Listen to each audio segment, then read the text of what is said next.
Kate Benton, I'm a makeup artist, and I'm going to talk to you about kit storage and how to get around as lightly as possible with your kits. I do a lot of work, and sometimes it's just for days, and I've managed to condense it down to 3 bags. So just to go through the bags we have, the first one I'm going to show you is this, which is an onset bag. You can see it's clear plastic. It's got a shoulder strap and 2 hand straps. Can you see that? And it can be jam-packed full of things. Okay, now, no matter how nice eyeshadows are, it's very difficult carrying them all around in their beautifully individual linings and packets. So I take my lipsticks and eyeshadows out and put them in a Z palette. As you can see, it's magnetic, so it doesn't fall out, and you can get an awful lot in there. You can cover everything. The other beauty of it is that the lid folds. Not only is it a see-through lid, but the lid folds under. So when you're laying it out on your place, it doesn't take up too much room. So with a couple of those, you can put bases in, you can put eyeshadows in. You've got a huge amount you've covered. I don't know if you can see that, you've covered an awful lot. So I've got 3 of those. I feel fairly well covered with those.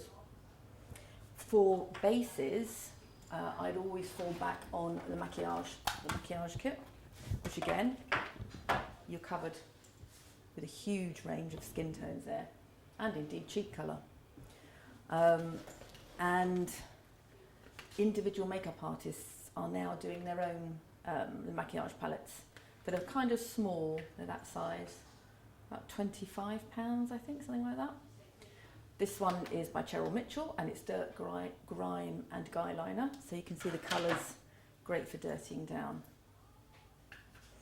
Then there's a Death palette, which is based on the old Joe Blasco colours, which is fantastic. We've got dark skin tones.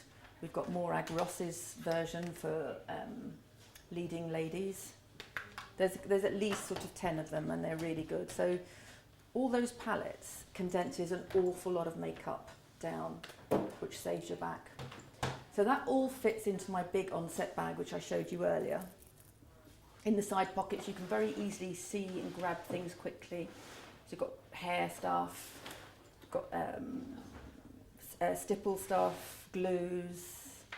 I've even got a torch in here for when you're filming and it's dark. So that's the my main bag. Then I'll just move my palette slightly out of the way so we can show you the next bag.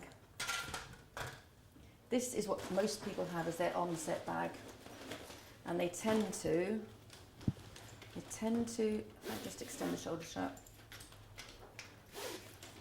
It tends to be worn diagonally. Kind of seems a bit kinder on the back when you wear it like that. So this is just, and also it leaves you hands free. You can actually stand bottles up right there in there if you're careful, if you're gluing and things. So again, storage, because it's our backs, it's really important. So this onset bag, I'll just show you there. It zip closes for when it's raining. It's got a tissue compartment.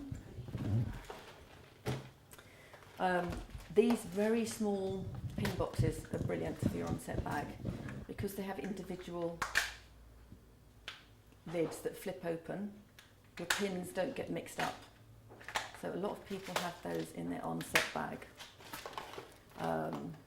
And in here there's a selection of, the other good thing, I don't know if you can see in there, you have end compartments. So here you keep brushes, here I keep hair stuff. And there's different compartments inside. So it's a well-designed bag, and it works really well on set. So I take that, I wear that one, and I have that bigger one as my backup one when I'm on set.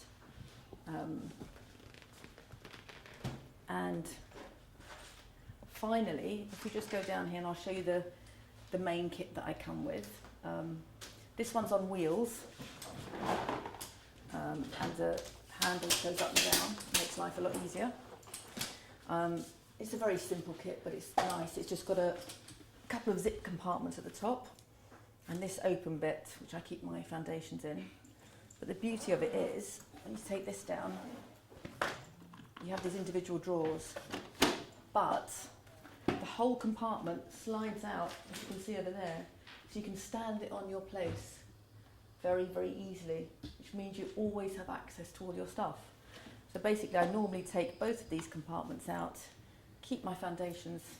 I don't use loose foundations, liquid foundations very often, but take all my makeups out, stand them on the side, and then you've just got, it's quite a sturdy kit. So that's, I